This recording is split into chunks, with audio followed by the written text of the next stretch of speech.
බුද්ධිමත් දෙමව්පියෝ තමන්ගේ දරුවන්ට අවුරුද්දෙන් A level syllabus එක කරනවා කියලා ඔයාලා දන්නවද?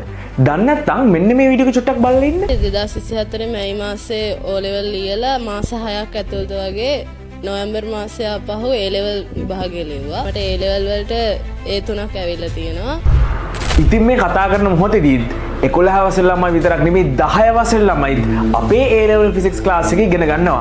ඉතින් ඒක මාර හයියක් වෙන ඔය දරුවන්ට A level කරද්දි කවදා හරි A level කරද්දි කලින් සිලබස් එක කවර් කරලා තියෙන එක ඒ දරුවන්ට මාර හයියක් වෙනවා. ඒ වගේමයි ඔයාලා දන්නවද ડોක්ටර්ස්ලාගේ ඉංජිනේර්ස්ලාගේ ප්‍රොෆෙසර්ස්ලාගේ ළමයි ගෙවල් වලට ගුරුවරු ගෙන්නගෙන ඇත්තටම දහස් ගණන් වියදම් කරලා ගෙවල් වලට ගුරුවරු ගෙන්නගෙන කලින්ම සිලබස් එක ඉවර කරගන්නවා. කොහොමද මම මේක ගැන දන්නේ?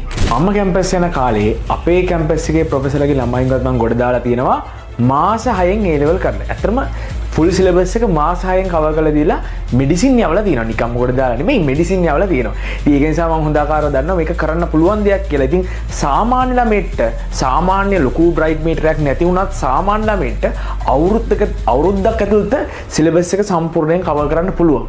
ඒක අනිවාර්යෙන් කරන්න පුළුවන් දෙයක්. ඉතින් ඇත්තම කතාව කිව්වොත් ලංකාවේ ගොඩක් ක්ලාස් වල අවුරුදු 2ක් අරගෙනත් A level සිලබස් එක අන්තිම සතිය දෙක වෙනකම් කම්ප්ලීට් කරන්නේ නැහනේ. එතකොට වෙන්නේ ළමයාට පේපර්ස් ටිකක් කරලා හොඳට විශ්වාසයෙන් විභාග ලියන්න තියෙන chance එක නැතිලා යනවා. ඉතින් ඒක නිසා දාස් ගාරක් දීලා ගුරුවරු ගෙදරට ගෙන්න ගන්න හැකියාවක් නැති දෙමව්පියන්ට උනත් පුළුවන් තමන්ගේ ළමයින්ව අපේ ක්ලාස් එකට එවලා අවුරුද්දකින් සිලබස් එක කම්ප්ලීට් කරවලා අවුරුද්දක් පුරාවට පේපර්ස් කරවලා ඇත්තටම ඉංජිනේරින් මෙඩිසින් යවන්න. මේ බලන්නකෝ අපේ ෆස්ට් ඉයර් එකේ අපි ෆුල් සිලබස් එක කවර් කරනවා. ඒ නිකන් නෙමෙයි මොඩල් පේපර් සෑහෙන සංඛ්‍යාවක් සතියෙන් සතිය එක සතියකට මොඩල් පේපර් එක ගානේ කරන ගමන් ඒ වගේමයි සෙකන්ඩ් ඉයර් එකේ වෙනම මොඩල් පේපර් 100කට වඩා කරනවා. ඒ වගේමයි පාස් පේපර්ස් අවුරුදු 40ක කරනවා. ඒ කියන්නේ 1980 85 විතර ඉඳගෙන 2025ට වෙනකම් පාස් පේපර්ස් ටික කරනවා. හරි මේ දෙවෙනි අවුරුද්දේදී. ඒතකොට අන්න ඒකෙන් තමයි පුළුවන් වෙන්න හොඳ රිසල්ට් එකකට යන්න ළමයි මතක තියාගන්න.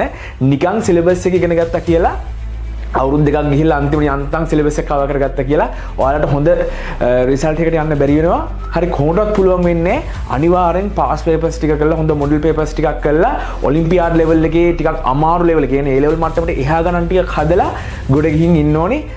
එහෙම නැතුව කවදාවත් ළමයි ඔයගොල්ලන්ට හොඳ රිසල්ට් එකකට යන්න හම්බෙන්නේ නැහැ. ඒ වගේමයි මේ පාර මම කිව්වා 10 11 grade 11 10 ස්ටුඩන්ට්ස් ලටත් මම අවස්ථාව දීලා තියෙනවා. හරි මේ ක්ලාස් එකට ජොයින් වෙන්න. හරි මොකද එයාලට පුළුවන් හොඳ රිසල්ට් එකකට යන්න. එතකොට අවුරුදු ගානකට වැඩි එයාලට හොඳට එක්ස්පීරියන්ස් එකක් ලැබෙනවා. A level කියන්නේ මොකක්ද කියන එක. ඒක නිසා මම එයාලට අවස්ථාව දීලා තියෙනවා. අපේ පන්තියට සහභාගී වෙලා ඉක්මනින්ම A level කොට දාගන්න. එතකොට අපේ සිංහල මීඩියම් ඉංග්‍රීසි මීඩියම් පන්ති තියෙන්නේ නුවර කෑගල්ල කිරිබත්ගොඩ ඒ වගේම නුගේගොඩ කියන නගරවල. ඉතින් ඕනම ළමයට සම්බන්ධ වෙලා බලන්න පුළුවන්. ඕනම මට්ටමක ළමයට ඕනම මට්ටමක ළමයට අවුරුද්දකින් සිලබස් එක කවර් කරලා ගොඩ දාගන්න පුළුවන්. ඒ වගේම දෙයක් කියන්න ඕනේ 10 11 ළමයි සම්බන්ධ කරනවා නම් ඒ දෙමව්පියන්ට මට කියන්න තියෙන්නේ ටිකක් විතර මැත්ස් පැත්තේ. කියන්නේ ගණිතය හොඳ ලකුණු තියෙන අවම වශයෙන් 75ට වඩා උඩින් ගණිතය ලකුණු තියෙන ළමයි සම්බන්ධ කරගන්න අපි මේ ප්‍රෝග්‍රෑම් එකට. මොකද හේතුව ගණිතයේ පොඩි දේවල් ටිකක් ඕන වෙනවා. ඒක නිසා 10 11 ළමයින්ව සම්බන්ධ කරනවා නම් අනිවාර්යෙන් අපි බලලා ගන්නේ ලකුණු 75න් උඩ ගණිතයට. එතනින් එහා A level වලට අදාළ ගණිතය අපි ඔක්කොම කියලා දෙනවා.